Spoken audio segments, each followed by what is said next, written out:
En principe, il y a une croyance assez répandue. Avec la Tramontane, vous allez sur la Jonie, avec le Sirocco, vous allez sur l'Adriatique. Maintenant, nous allons voir pourquoi cette affirmation n'est pas correcte et comment choisir la mer dans le Salento en fonction du vent.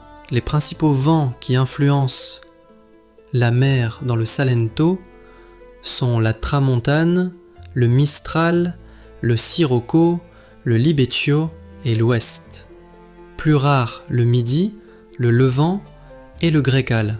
La première chose que vous devez faire est d'ouvrir n'importe quelle application pour vérifier la météo, comme météo.it, en déterminant quel vent souffle et avec quelle force. Une fois que vous avez trouvé le bon vent, vous pouvez choisir le versant de votre choix et la plage où vous allez vous baigner. Vous devez savoir que chaque côté a ses exceptions, mais nous verrons cela plus tard. En général, sur le versant ionien, la mer reste calme et propre quand souffle le vent du nord, donc avec la Tramontane. Il est également agréable avec le Mistral, à condition qu'il ne soit pas trop fort, disons pas plus de 30-35 km/h. Mais il y a des exceptions. La première est la plage de Frascone, dans la zone protégée du Marais du Capitaine, à Sant'Isidoro. Ici, la mer est calme et transparente quand le Sirocco tire.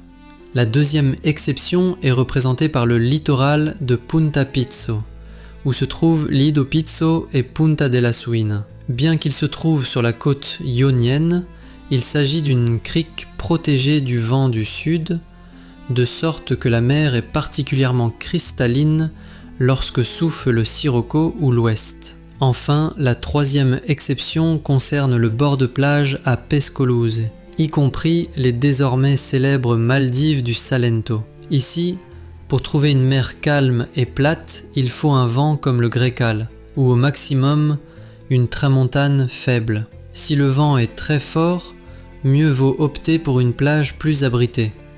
En ce qui concerne la côte adriatique, il faut faire une nette séparation. Du phare de Punta Palacia jusqu'à l'Otranto et toutes les marines leccesi, la mer est belle et propre quand le vent souffle du sud, puis avec le Sirocco, le Libeccio et le Midi. Le port peut également être une option valable. Cela dépend toujours de la force avec laquelle il tire, parce que s'il est très fort, vous pourriez trouver la mer un peu sale. Du phare de Punta Palacia vers le bas, par contre, la mer est merveilleuse avec la Tramontane ou avec le Mistral. Note: les jours sans vent ou avec le vent au minimum, la mer est belle plus ou moins partout. Inversement, dans les jours particulièrement venteux, en particulier lorsque souffle violemment le Mistral ou, pire encore, le Grécal, ces indications peuvent ne pas être suffisantes pour trouver la mer paradisiaque qui caractérise le Salento.